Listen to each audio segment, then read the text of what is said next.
Hey guys, today I want to talk about the Idaho murders and Bryan Kohberger.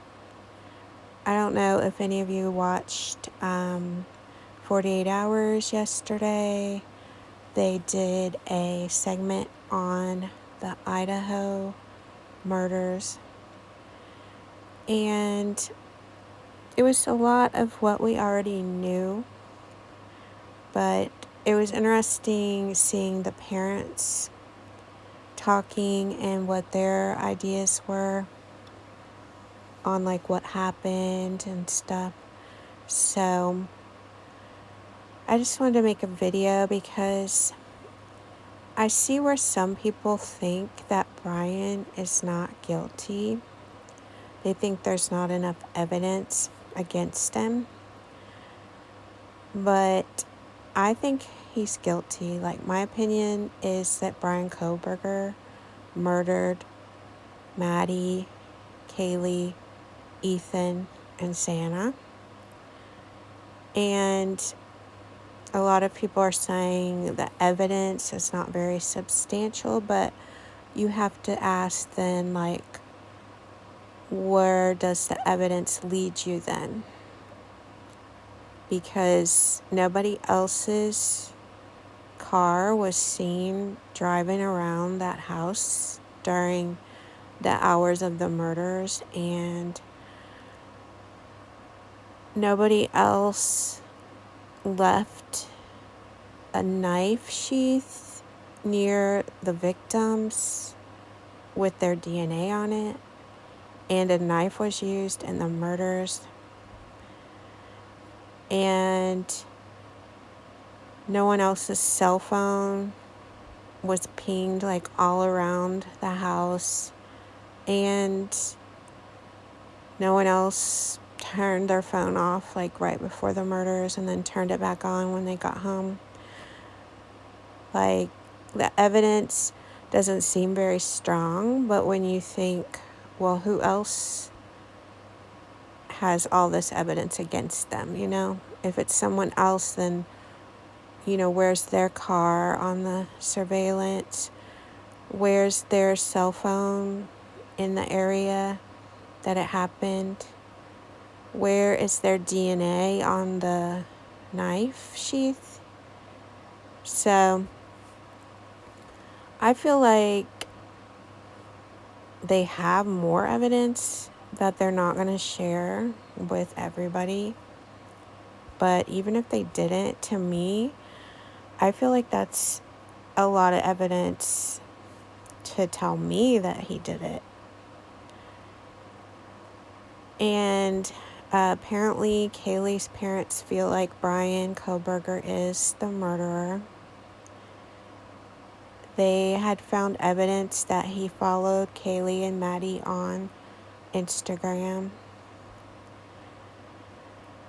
So I feel like we have the right person. Now, I feel like a lot of people are like, what is his motive?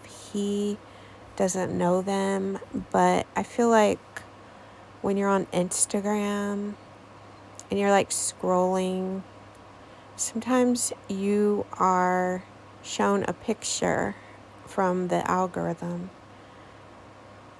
and it's nobody you know, but you just click on the picture and you watch the little video they show. And I feel like Bryan could have just been scrolling on Instagram. I feel like a picture of Maddie or Kaylee could have shown up from the algorithm, considering he lives so close to them. And he could have just clicked on their picture and saw that they were active and just followed their lives on social media. He could have just become fascinated with one of them and thought, oh my gosh, these people, look, there's a picture of their house. You could see the street number, you know, what school they go to. Because that's the danger of social media, is people share so much that people can put the pieces together and find out where you live, And that's what I feel happened. And so I feel like he was curious about one of them, maybe both of them, but maybe Maddie or Kaylee, one or the other he was more interested in. And like they said on the 48 hours, he went there to just kill Maddie or Kaylee, the one he was interested in.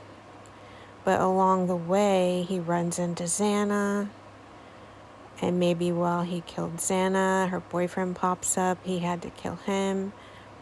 He goes up and finds Maddie, but then there's another girl in bed with her who wakes up. So he ended up killing 4 people when he just wanted to kill one. And you think, well, what was the motive for just the one?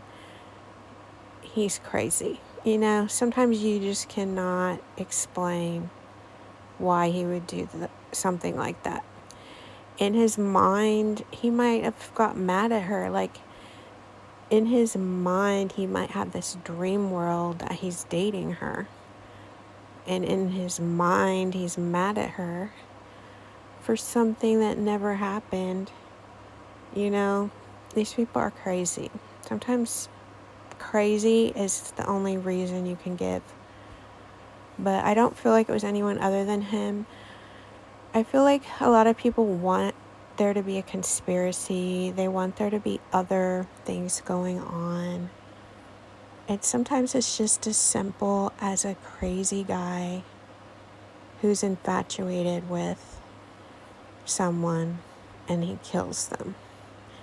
And I think that's what the case is here. I also think there is a bit of him being arrogant and thinking he could get away with it. And that is from his Reddit post where he wanted to know what it was like to commit a crime and get away with it, because he was wanting to do something like that.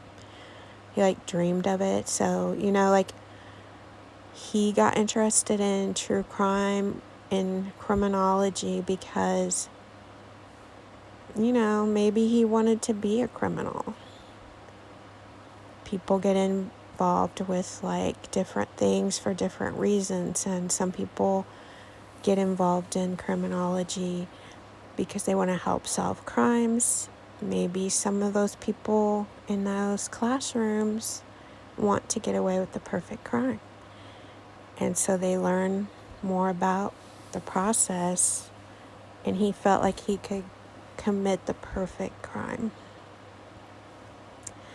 I really think that's, to sum it up, what it is.